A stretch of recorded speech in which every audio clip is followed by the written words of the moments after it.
इस वीडियो में जानने वाले हैं हम ट्विन स्क्रॉल टर्बोचार्जर के बारे में। ट्विन स्क्रॉल टर्बोचार्जर को यूज करा गया था RX-7 MK2 में और रैंकल रोटेटरी इंजन जिसमें कि 2 रोटर लगे होते हैं, उन रोटर में से एग्जॉस्ट गैस निकलती है सेपरेटली, तो उनके लिए यूज करा गया था ट्विन स्क्रॉल टर्बोचार्जर का। यहाँ पर एग्जॉस्ट गैस का मतलब ये है कि इंजन के अंदर जो फ्यूल जलता है वो जलने के बाद जो गैस निकलती है उसको बोला जाता है एग्जॉस्ट गैस। वैसे तो ट्विन स्क्रॉल टर्बोचार्जर को और भी कई तरह के इंजन में यूज करा गया है, जैसे कि 4 cylinder engine, 6 cylinder engine, V8 engine. और इन इंजन में इस टर्बोचार्जर का यूज करने का रीजन ये है कि ये टर्बो लैग को खत्म करता है और क्विक रिस्पांस करता है, जिससे कि इंजन की एफिशिएंसी काफी बढ़ जाती है। अब जानते हैं ट्विन स्क्रॉल टर्बोचार्जर कैसे काम करता है। जितने भी कन्वेंशनल सिंगल टर्बोचार्जर होते हैं वो कनेक्ट होते हैं एग्जॉस्ट मैनिफोल्ड से, लेकिन जो ट्विन टर्बोचार्जर होते हैं उसका जो शेप होता है वो स्पाइरल शेप का होता है और ये 2 भागों में बटा होता है। अगर हम एग्जांपल ले 4 सिलेंडर इंजन का, तो सिलेंडर 1 और सिलेंडर 4 का जो एग्जॉस्ट मैनिफोल्ड होता है वो कनेक्ट होता है टर्बोचार्जर के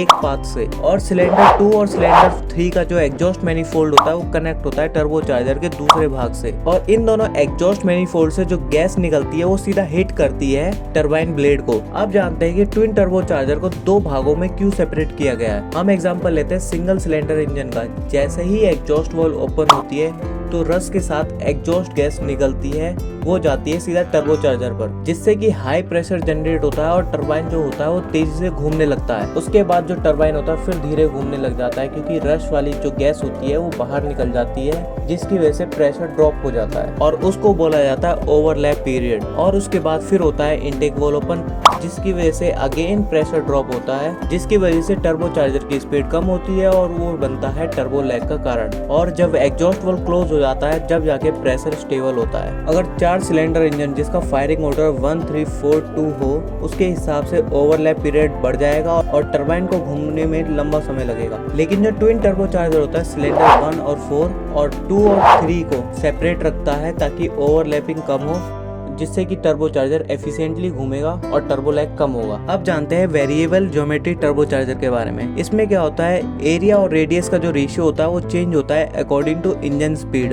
इंजन का अगर लो आरपीएम होता है तो लो AR रेशियो होता है। AR का मतलब यहाँ पे है एरिया और रेडियस। अगर इंजन का लो आरपीएम होता है तो लो AR रेशियो यूज करते हैं ताकि एग्जॉस्ट गैस की जो वेलोसिटी है उसको बढ़ा सके, जिससे कि टर्बोचार्जर की स्पीड भी बढ़ जाती है। अगर इंजन का आरपीएम बढ़ता है तो AR रेशियो भी बढ़ जाता है, जिसके कारण क्या होता है एयर फ्लो इंजन में ज्यादा होने लग जाता है, जिससे कि जो टर्बो लैग होता है काफी लो हो जाता है और इंजन का जो टॉर्क होता है काफी स्मूथ हो जाता है। पहली कार जिसमें वेरिएबल ज्योमेट्री का यूज करा गया था वो थी होंडा लीजेंड और ये यूज करा गया था 1988 में। वीडियो अगर इन्फॉर्मेटिव लगी हो तो लाइक एंड सब्सक्राइब कीजिए। धन्यवाद।